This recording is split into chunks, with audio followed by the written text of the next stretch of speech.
Сәлем достар, менің каналыма қош келдіңдер. Бүгін сіздермен бірге қуырылған тауық аяқтарын жасаймыз. Видеоны көрмес бұрын каналға жазылып, қоңыраушаны баса кеттіңіз. Сонда ғана біздің видеолар сізге жететін болады. Тауық сирақтарын тап-таза қылып жуып, құрғақ етіп сүртіп кептіріп аламыз. Сосын оған имбир және де сарымсақты ұсақтап кесіп қосамыз. Оны қосу қоспау өз еркіңіз әрине.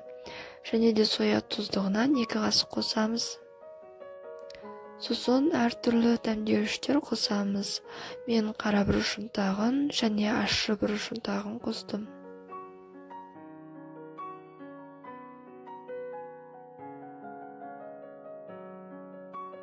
Оның үстіне 1 ас қасық жүгері крахмалы және де 1 қасық тұз қосамыз. Сосын жақсылап араластырып аламыз. Толықтай араластырып болған соң, оны холодильникке салып 4 сағат қойып қоямыз. Енді тауық сирағының сыртына қосатын ұнды дайындайық. 300 грамм ұнды және 100 грамм жүгері крахмалын қосамыз.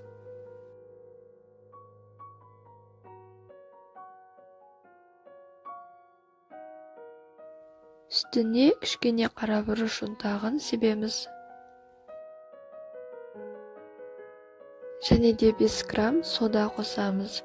Сосын оны жақсылап араластырамыз.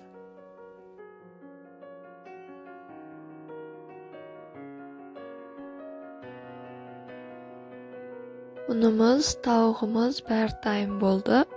Енді біз көрсеткендей тауықты ұнмен жақсылап араластырып, оны суға салып, қайтадан ұнмен әбден араластырып, қуыра берсек болады.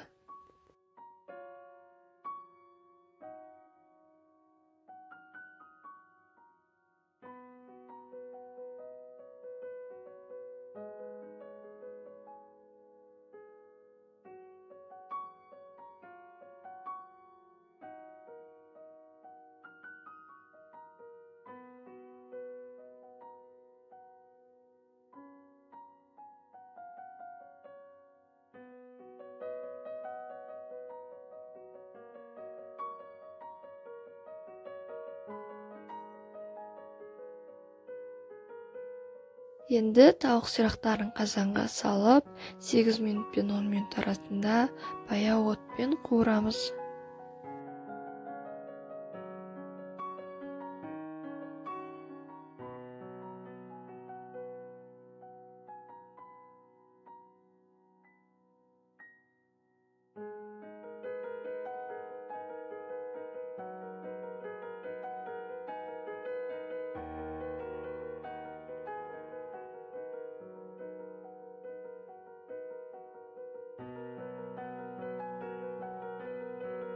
Сегіз минут өтті, тауық сирақтарының іші толықтай пісті. Енді оларды сүзіп алып, екінші реткі қуыруға дайындаймыз.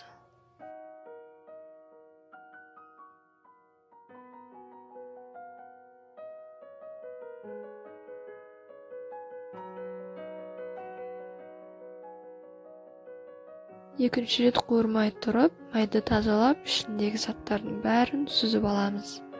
Сосын қатты отпен майды қатты қыздырамыз, солайша екінші рет 1 минуттай қуырамыз.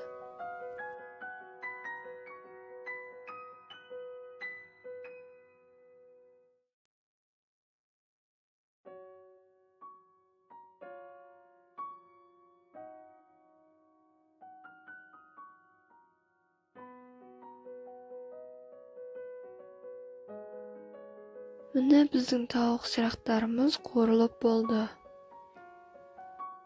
Видео ұнаса, лайк басып, комментария қалдырыңыз. Және де біздің каналға жазылып, қоңыраушаны баса кетуді ұмытпаңыз.